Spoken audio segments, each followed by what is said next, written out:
오늘부터는 시대를 읽는 신앙 이런 타이틀을 가지고 말씀을 잠정적으로는 한 8월 말까지 정도 우리가 창립 기념 주일이 껴 있는 8월 달 말까지 한번 나눠보고자 합니다.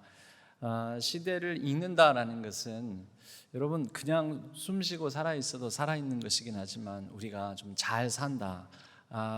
그렇게 얘기를 할 때 그런 의미, 잘 산다라는 의미를 가지고 오면 시대를 읽는다라는 것은 잘 읽는다라는 것이요, 잘 읽으면 잘 살게 됩니다. 그래서 그리스도인으로서 오늘날 한국 교회의 일원으로서 교인으로서 우리가 이 신앙을 가지고 있는데 이미 이 신앙을 가지고 시대를 참 변화무쌍하지 않습니까? 어제의 교과서에 담겨진 내용이 오늘은 통하지 않는, 작년에 이건 참 불변하는 사실이다 여기는 것이 금세 업데이트돼서 새로운 길이 생기게 되는 그런 일들이 우리 가운데 많이 일어납니다. 여러분들은 지도를 가지고 이 길을 찾습니까? 한때는 자동차 운전을 하면서 저 어렸을 적만 하더라도 이 차량 서랍에 지도가 있었습니다. 지도. 그래서 고속도로 지도 이런 걸 보고 고속도로 어디에서 어느 톨게이트로 또 인터체인지에서 바꿔가지고 이렇게 나와서 들어가고 그래서 몇 번 국도로 진입을 하고 이렇게 서로 안내를 하고 그랬는데 요즘 그거 지도 보는 사람 없죠. 심지어 결혼식이나 이렇게 초청장에 약도를 그려놓은 것도 거의 요즘은 못 보는 것 같습니다. 예전에는 약도해가지고 몇 번 국도로 나와가지고 거기에서 몇 미터 직진해서 우회전하면 뭐가 있다 이런 식으로 그렇게 안내를 하고 소개를 해줬는데 요즘은 지도를 가지고 다니지 않습니다. 여러분 지도 가지고 있습니까? 지도를 가지고 다니시나요? 차량 안에 지도를 비치해 두시나요? 예. 왜 안 가지고 다니십니까? 요즘은 내비게이션이 있으세요. 예, 여러분들의 내비게이션 근데 정확한가요? 그래서 여러분들 요즘은 그래서 스마트폰은 거의 다 실시간으로 업데이트가 되고 또 실시간으로 길 안내를 해줍니다. 막힌 길은 돌아서 가게 만들고. 그런데 내비게이션 처음 나왔을 때는 내비게이션 기계가 따로 있었습니다. 그럴 때에는 내비게이션을 적당한 때 최소한 6개월에 한 번씩 정말 자주이면 한 달에 한 번꼴로 업데이트를 하지 않으면 지도 정보를 업데이트를 하지 않으면 사실은 빠른 길, 금방 갈 수 있는 길 놔두고 엄청 돌아서 가는 그런 일들도 있었던 거죠. 내비게이션도 사실은 지도의 이 넓은 범위에서 보면 지도의 일종이라고 말할 수가 있습니다. 우리가 삶을 살아가면서 이 지도에 해당되는 것들이 우리 마음, 생각 속에도 있습니다. 그래서 우리는 누구를 사귀어야 된다 이렇게 할 때에도 그 사람을 사귈 사람 안 사귈 사람을 이 마음 안에서 내가 관계를 맺고 있는 사람 중에서 오래 갈 사람, 오래 안 갈 사람, 저 사람은 거리를 상당히 둘 사람, 이렇게 우리가 적당히 마음 안에서 배치를 해놓고 살고 있죠. 이게 뭔가요? 이게 자기의 마음 안에 있는 관계의 지도입니다. 이 관계의 지도에 영향을 미치는 것은 이것을 권력의 지도라고도 하는데요. 이 사람이 다 이런 어떤 사람은 나한테 유리하고 불리하고 이 사람은 좀 거리를 두고 이런 분별들을 다 하고 있는 것은 내 안에 그 사람을 향한 지도를 가지고 있기 때문인 거죠.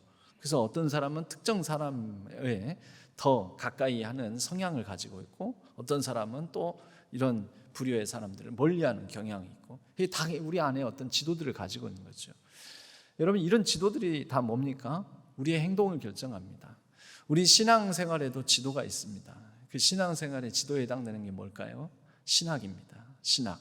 하나님에 관하여서 내가 가지고 있는 하나님에 대한 관점, 하나님에 대한 인상, 내가 가지고 있는 하나님에 대한 어떤 이미지, 이런 것들이 내가 하나님을 믿는, 그래서 교회 생활을 하는 신앙생활 가운데 상당히 많이 영향을 미칩니다. 교회는 어떤 것인가? 교회를 바라보는 나의 신학, 나의 생각의 지도, 교회를 향한 나의 생각의 지도에 따라서 교회를 어떻게 다니느냐, 동일한 형태로 다니지 않거든요. 조금씩 다릅니다. 그래서 이런 이제 생각의 지도를 가지고 있는데, 근데 참 지도라는 게 한 번 가지고 있으면, 지도라는 것은 업데이트가 필요 없이 한 번 가지고 있으면은 불변하는, 확고불변하는, 확고부동한 그런 사실에 해당되는 게 지도의 정보입니까? 그렇지 않죠. 이미 우리가 지도를 안 쓰고, 그리고 지도와 다름없는 내비게이션은 자동으로 우리가 모르는 사이에 새로운 길이 생기면 T맵이든 카카오맵이든 네이버 맵이든 이런 지도들은 자동으로 늘 연결되어 있어서 그 데이터를 자꾸 업데이트를 하니까 우리가 모를 뿐인 거지, 업데이트되지 않은 지도는 사실은 항상 낡은 지도에 불과합니다. 그리고 낡은 지도를 가지고 살아가면 우리는 분명히 올바른 길을 찾고 살아갈 수 없다라는 것이 우리가 오늘날 현대사회에서 느끼는 것입니다. 오늘날 저도 서울에서 이제 대학생활부터 하고 한참 지내다가 내려오니까 이 광주 지형을 잘 모르겠습니다. 그래서 거의 내비로, 특히 저쪽 신시가지 쪽은 내비로만 거의 찍고 주소를 찍어야지만 길을 찾아서 가고 하고 그러는데요. 오늘날에는 이 길이, 없던 길이 불과 몇 주 전만 해도 없던 길이 생기기도 하고, 또 새로운 집들도 생기고, 또 몇 달 또는 몇 년 이렇게 한 1, 2년 지나고 나면은 거의 한 마을이 생기기도 하고 이런 경우가 많습니다. 변화무쌍하죠. 단순히 이런 지형적인 것뿐만 아니라 우리의 삶이 너무나 자주 바뀝니다. 그래서 참 어떻게 이 변화의 속도에 맞춰서 가야 되는지 모르겠다.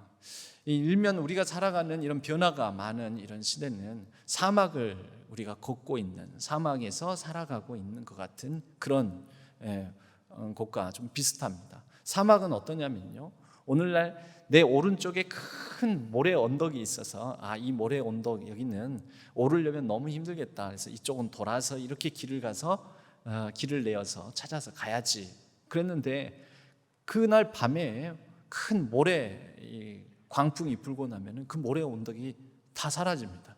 그 저만치에 다른 언덕이 생겨 있고, 또 길이 있던 길이 없어지기도 하고 지형이 자꾸 바뀌는 거거든요. 그래서 사막에서는 길을 잃기가 쉬운 거죠. 이 사막에서는 지도가 더욱더 무용지물입니다. 왜냐하면 지도에 나와 있는 등고선, 어떤 지형 지물, 이런 것들이 사라지고 없어지고 새로 생겨나고 이런 일들이 하루아침에도, 하룻밤 사이에도 너무나 자주 일어나기 때문에 그렇습니다. 그래서 사막에서 사막을 건너는 법, 사막에서 살아남는 법, 이렇게 얘기할 때 사막에서는 지도를 보지 말아라, 지도가 중요한 게 아니라 나침판이 필요하다, 이렇게 얘기를 하곤 하죠. 여러분들은 어떤 지도를 가지고 있습니까? 삶을 살아가면서요, 내게 주어진 인생을 살아가는 데 있어서 내가 붙들고 있는 지도는 비교적 확고불변한, 눈으로 확인 가능한, 좀 더 명확한 게 지도이지 않습니까? 그래서 명확하다, 이거는 변하지 않는 거다, 그래서 이 변하지 않기 때문에 이러한 가운데 이렇게 길을 내면 좋겠다. 어떤 지도를 가지고 살고 있나요? 아니면 목사님 지금 말씀하신 대로 저는 지도가 아니라 나침판을 붙들고 살고 있습니다. 여러분 어떤 나침판을 붙들고 살고 있습니까? 그런데 나침판도 우리는 이제 신앙인이니까 하나님을 나침판으로 삼죠. 말씀을 나침판으로 삼는다. 그런데 오늘날 많은 한국교회의 폐해, 문제, 한국교회에 대한 비관, 절망을 얘기할 때 하나님의 말씀을 인용하고 전하고 하는 그런 모든 분들이 하나님 말씀 전한다고, 하나님 말씀 붙든다고 하고 그러는데, 근데 그런 사람들 보면서 상식적으로 볼 때는 고개가 절레절레 흔들어지는 경우들도 있습니다. 솔직히. 여러분, 나침판은, 하나님 말씀이라는 나침판을 붙들고 살아가면서도 우리가 주의해야 될 게 있습니다. 나침판은 항상 북쪽이나 남쪽을 제대로 가르쳐야 되는데, 나침판의 이 자아장이 다른 자아력, 다른 자아장의 영향을 받아가지고 전혀 엉뚱한 방향을 가리키기도 한다는 거죠. 제가 초등학교 때 나침판을 두고 자석을 갖다 대고, 이쪽에서 갖다 대고 저쪽에서 갖다 대면 어떻게 됩니까? 나침판이 향해야 될 북극, 남극 있어야 되는데 그 북극, 남극하고 전혀 다른 방향을 가리키게 된다는 거죠. 내가 어느 쪽에서 자석을, 즉 자성을 갖다 대느냐에 따라서. 여러분, 우리에게 나침판을 가지고, 난 나침판 가지고 살고 있습니다 그러는데, 우리도 어떤 강한 자성, 세상의 풍조, 어떤 열풍, 어떤 유행, 또는 어떤 정치적인 신조에 따라서 하나님이라는 나침판, 말씀이라는 나침판을 가지고 살고 있다 하면서도 엉뚱한 방향을 북극으로 삼고 엉뚱한 방향을 남극으로 삼는 경우도 많다라는 거죠. 여러분들에게 영향을 끼치는 자아성은 어떤 것입니까? 그래서 여러분들의 나침판이 끊임없이 흔들리지만 흔들릴 정도가 아니라 아예 딴 방향을 가리키게 만드는 자아성은 무엇이 있습니까?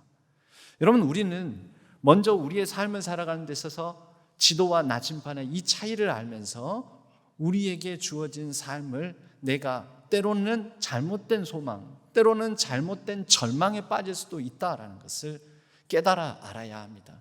오늘 저희들이 읽은 본문은 엄청난 절망에 빠져서 이 절망이 심지어 죽음까지 이르게 되는 한 집안의 몰락이라는 비극까지 초래하게 되는 모습을 보게 됩니다.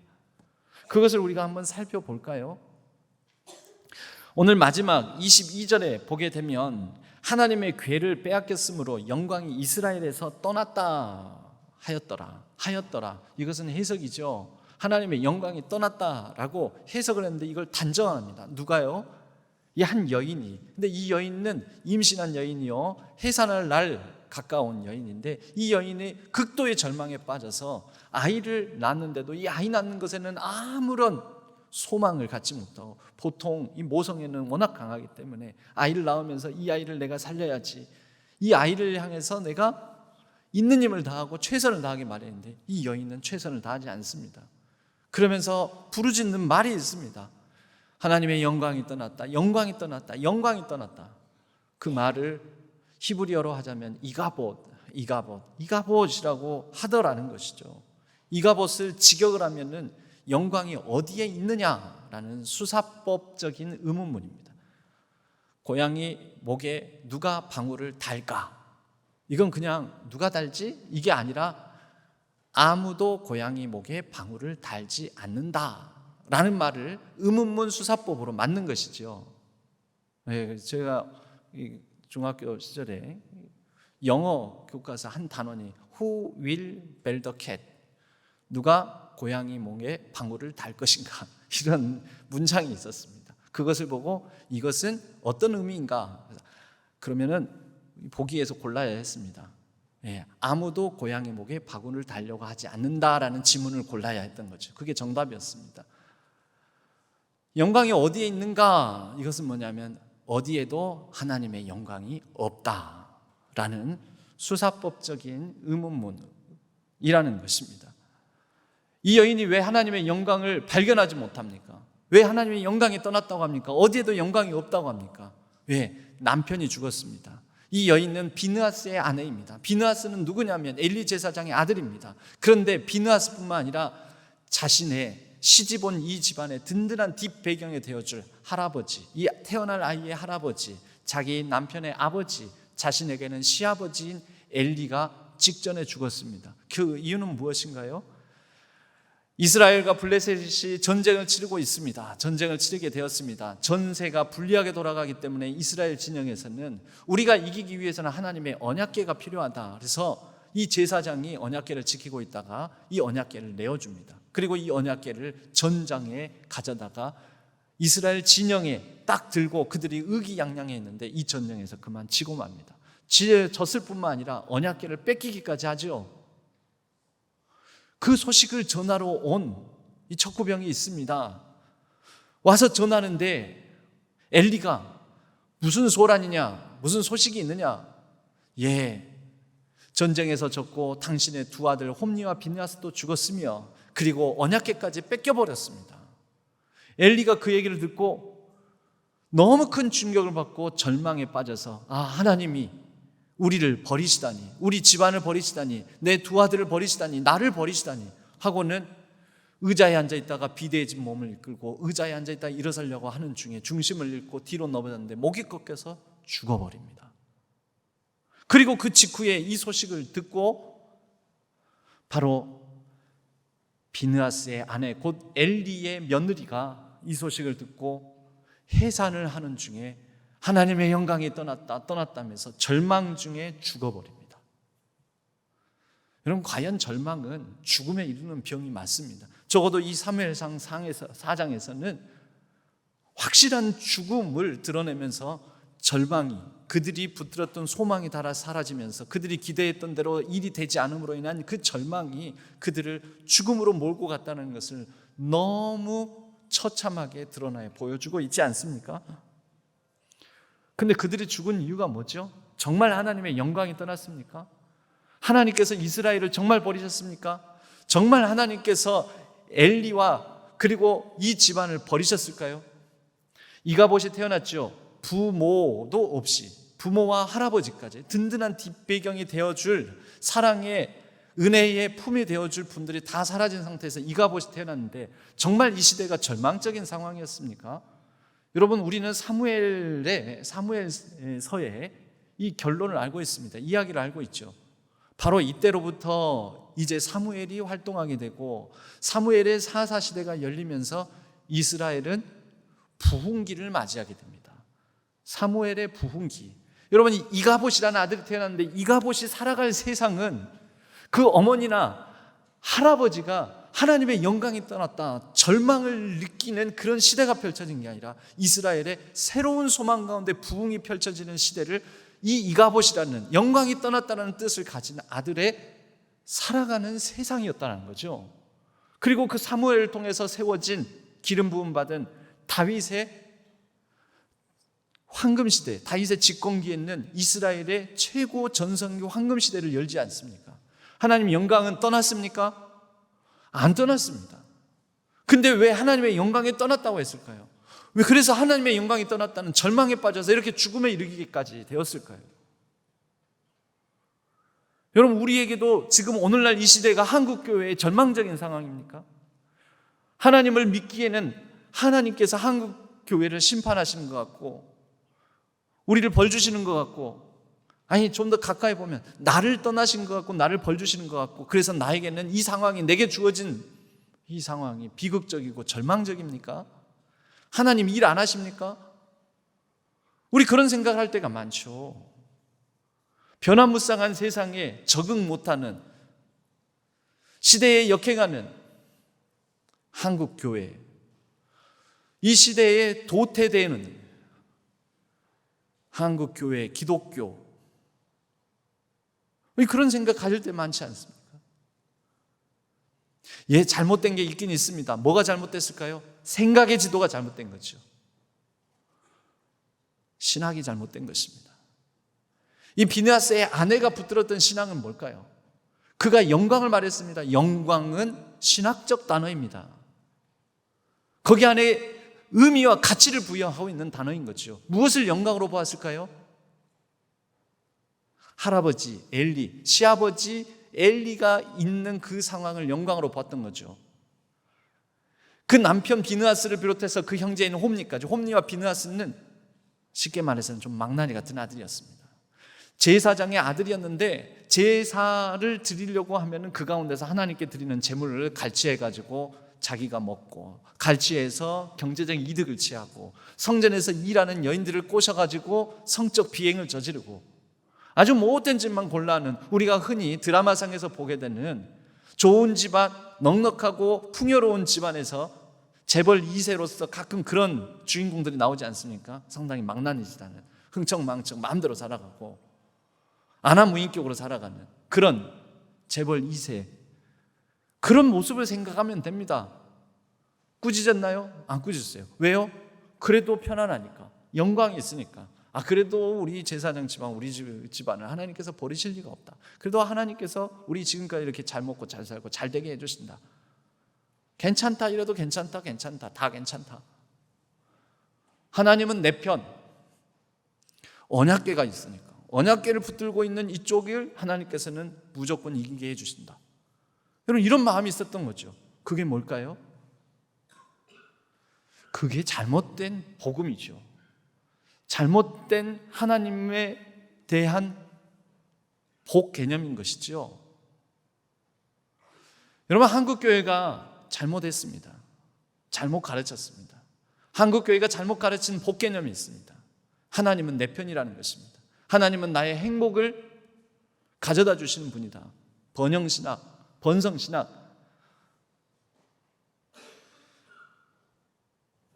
그러한 영광신학을 우리가 이 홈리와 비느하스 집안, 엘리와 비느하스의 아내가 가졌던 그 영광신학을 우리도 가지고 있지는 않은지 우리 스스로를 돌아볼 필요가 있지 않냐라는 것이죠. 이때 분명히 이 비느하스의 아내 이가봇의 어머니는 영광 떠났다, 절망적이라고 해서 그렇지만 분명히 이가봇이 살아가는 이스라엘 그 상황은, 이가봇이 이제 태어나서 자라면서 겪게 될 이스라엘 상황은 하나님 영광 떠나지 않았습니다.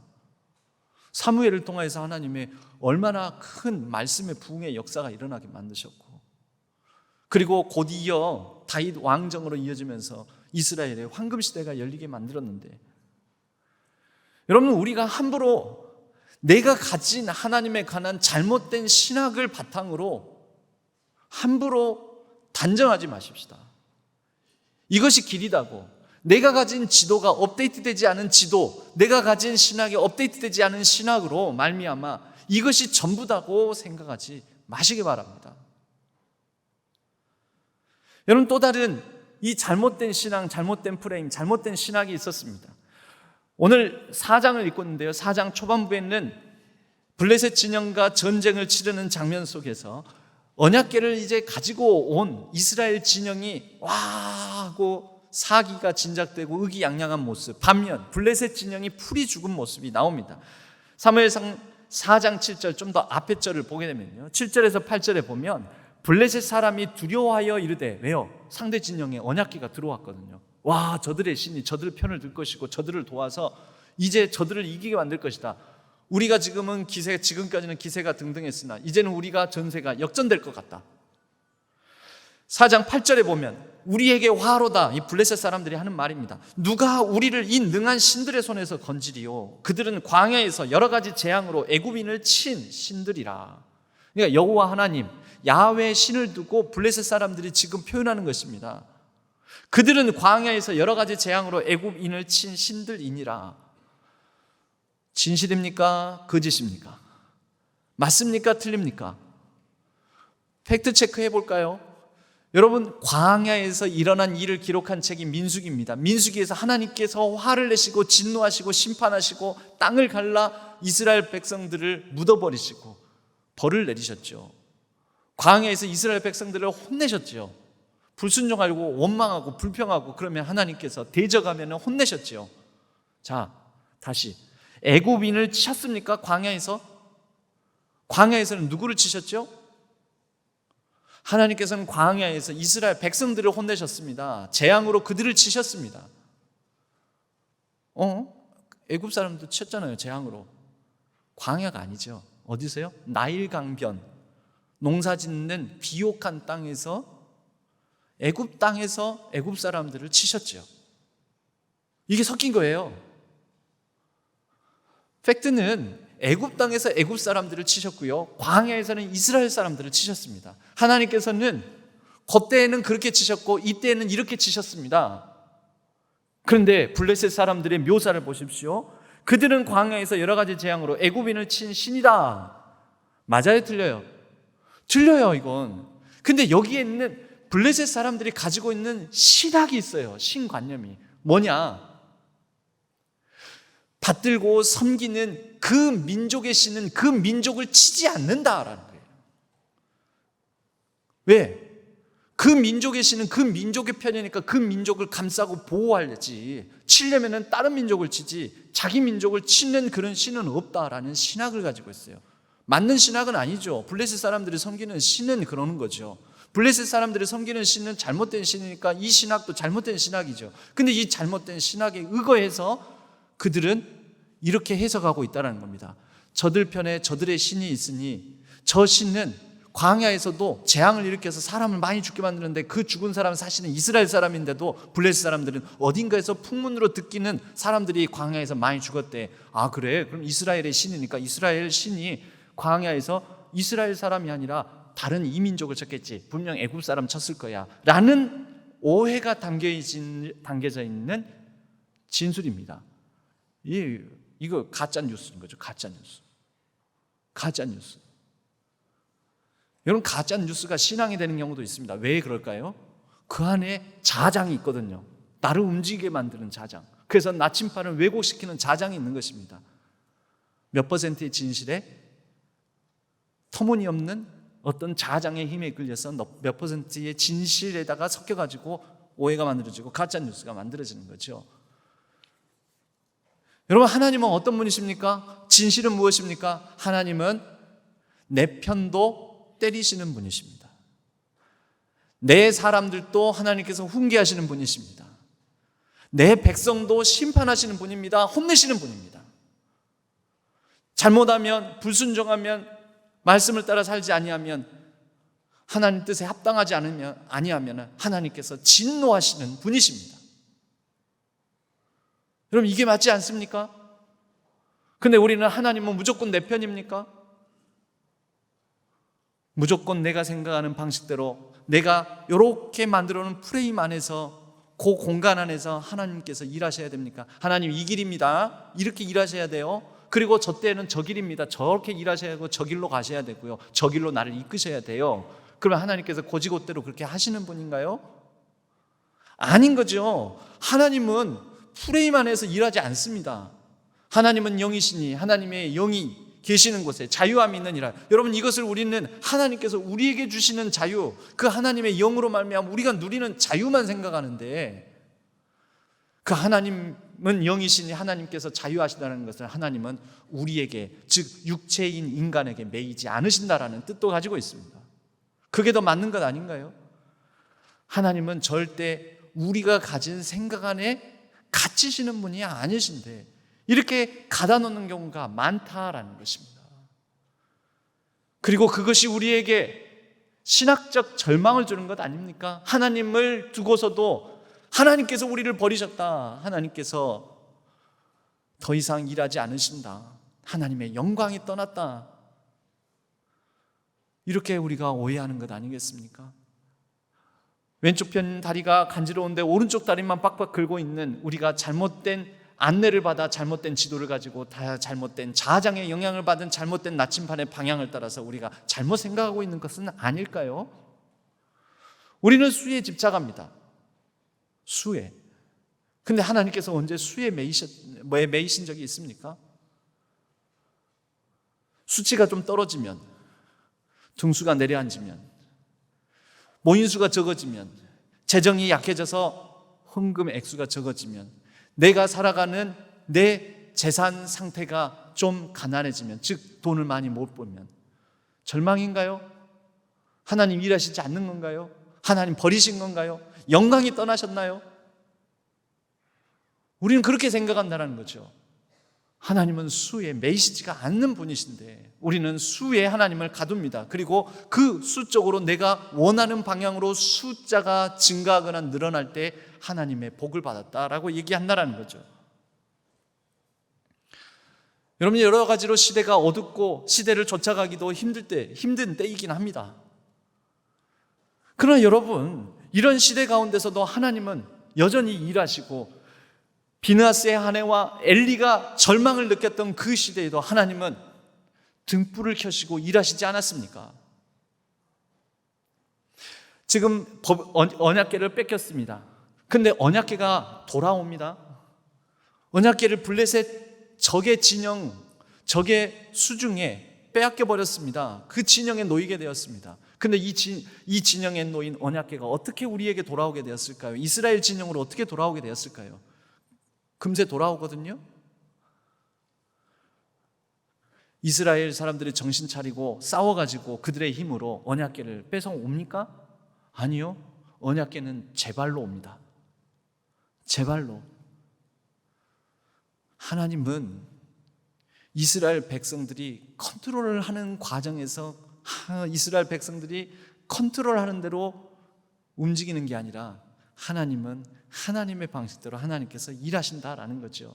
그런데 이때 이 언약궤가 어떻게 돌아오냐면 블레셋 사람들이 이 언약궤를 전리품으로 여기고 우리가 저들의 신을 이겼다. 그래서 그들의 승전의 기쁨의 탈취품으로 여기고 자신들의 신전에다가 언약궤를 딱 진열해 놓습니다. 자랑스럽게.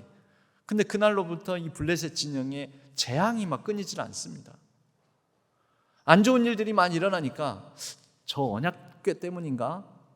우리가 한번 테스트해 보자. 그리고 언약궤를 암소 등에다가 암소 2마리 등에다가 딱 짊어지우고 암소가 근데 특별히 어떤 암소냐면 아직 젖을 떼지도 않은 새끼를 막 낳은 암소입니다.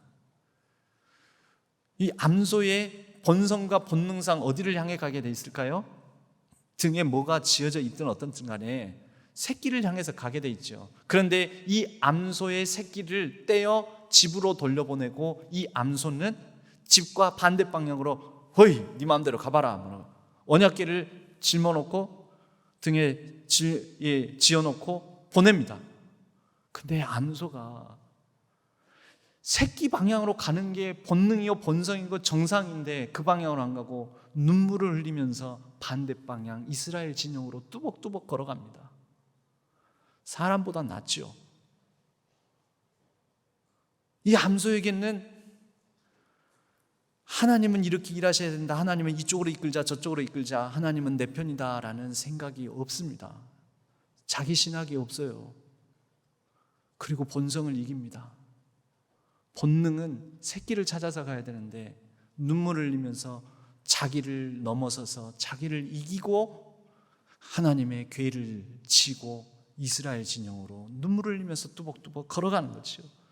여러분 이 암소의 모습이 뭘까요?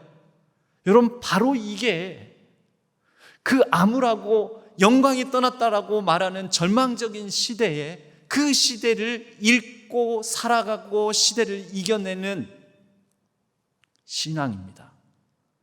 이 암소의 모습은 사무엘의 시작이 한나의 기도로 시작을 하고 이 한나가 마치 암소 같지 않습니까? 그렇게 귀하게 낳은 아들을 하나님께 드립니다.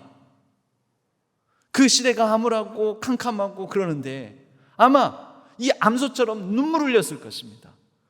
그 아이를 성막에 남겨두고 돌아설 때 분명히 암소들처럼 눈물을 뚝뚝 흘렸을 것입니다. 안 잊혀서요. 본성과 본능을 이겨낸 거죠. 이거 자식을 떼놓은 것 그거 자체가 아니라 본성과 본능을 뛰어넘었다라는 것입니다. 여러분 오늘날 시대를 읽는 신앙의 모습 중에는 뭐가 있어야 됩니까? 내 프레임, 내 생각, 내 틀 이것을 뛰어넘어 자신을 뛰어넘어 내 욕망을 뛰어넘어 여러분 그런 신앙을 갖게 될 때 어떤 시대 상황 속에서도 등불을 들고 계시는 하나님을 따라 그 시대를 읽고 오롯이 반드시 살아가는 소망의 시대를 열어가는 그런 놀라운 역사가 드러나지 않겠습니까? 여러분 우리가 잘못 믿고 있는 잘못 붙들고 있는 신학은 무엇인가요? 우리가 잘못 가지고 있는 하나님께서 복을 주신다라는 잘못된 신앙의 개념은 무엇인가요? 여러분들이 아니 하나님을 믿는 건 나 도저히 못하겠어 요즘 시대 같은데 여러분 물론 부정적이고 악의적이고 잘못된 일들 여러 가지 일들의 영향을 받기도 하지만 여러분들 또한 잘못된 신앙을 가지고 있어서 그런 것 아닙니까?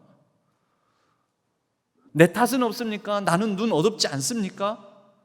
아니면 나는 고정적 편견에 갇혀 있다가 그 편견대로 이 틀 안에서 하나님께서 일하시지 않는 것 때문에 이가봇 하고 있지 않은가요? 그런 모습이 우리에게는 없습니까? 사무엘상 3장에는 이런 아주 특징적인 대조적인 구절이 나옵니다. 엘리의 눈이 점점 어두워가서 잘 보지 못하는 그때에 엘리의 눈이 점점 어두워져 가서 잘 보지 못하는 그때에 여러분 엘리의 눈은 육체적인 눈이기도 합니다. 나이 들어서 노안이 오고 침침해지고 잘 못 보는 것. 근데 엘리는 눈뿐만 아니라 하나님께서 사무엘을 부르는 음성 세 번째까지도 이것을 하나님의 음성이라고 듣지도 못했습니다. 이 어두움은 단순히 눈이 침침해지는 노안, 육체적인 어둠을 말하는 것이 아닙니다. 그만큼 시대가 절망적이고 어두워졌다라는 거죠. 그런데 그 다음 구절에는 이렇게 나옵니다. 하나님의 등불은 아직 꺼지지 아니하였으며. 여러분, 내 눈이 어두워서 캄캄해, 어두워, 절망적이야, 이가봇, 하나님의 영광이 어디 있니? 하나님 영광은 어디에도 없다. 나는 그렇게 생각하고 말할지 모르지만 하나님의 등불은 아직 꺼지지 아니하시고 여전히 밝히 등불을 밝혀 우리의 내 등에 발이어 내 길의 빛으로서 하나님은 말씀으로 우리를 조명하고 계신다라는 것입니다. 내 눈을 떠야 됩니다. 닫아놓았던 창문을 열고 창문에 걷어두었던 암막 커튼을 열어 제끼고 그 가운데 하나님께서 비춰주시는 빛을 보아야 됩니다. 그리고 창 밖으로 나와야 됩니다.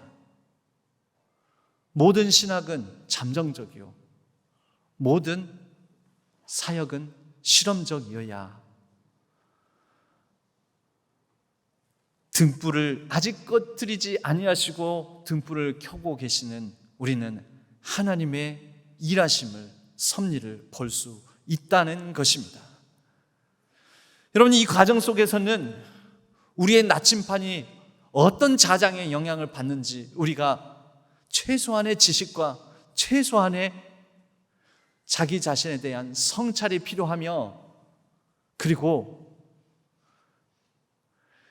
내가 갇혀있는 신학은 어디에 갇혀있는지, 나는 업데이트되지 않는 옛 지도 붙들고 내가 책에서 읽었어. 여러분, 책이 얼마나 금방 바뀌는데요. 제가 읽었던 과학교과서, 제가 최근에 조카가 지금 고등학교 2학년에서 과학책 한번 보다 깜짝 놀랐습니다. 제가 예전에 과학교과서에서 봤던 내용하고 완전 업데이트 되어가지고 많이 달라져 있더라고요. 그러고 보니 가만히 생각해 보니까 제가 과학 공부를 하던 때가 25년도 더 됐습니다. 27년, 30년 가까이 됐네요. 30년 전 제가 교과서에서 배웠던 그 교과서의 과학적 사실이 지금도 여전히 변함없이 오로지 그것만이 전부겠습니까? 그럴 리가 없지요. 오늘날 우리가 이 시대에 일하시는 하나님에 대해서도 마음을 열어놓고 하나님을 온전히 맞아들이는 저와 여러분 되기를 바랍니다. 그럴 때에만 이 시대 가운데 하나님께서 어떻게 이끄시는지, 이 시대 가운데도 여전히 어떤 등불을 어떻게 어느 방향으로 비추시는지 우리는 볼 수 있을 거라고 믿습니다. 또한 그럴 때 우리 신앙교회와 우리 신앙교회의 성도님들이 시대의 등불을 들고 밝히시는 하나님을 따라 함께 더불어 이 시대를 밝혀나가는 귀한 교회, 귀한 성도님들 다 될 수 있을 거라고 믿습니다. 기도합니다.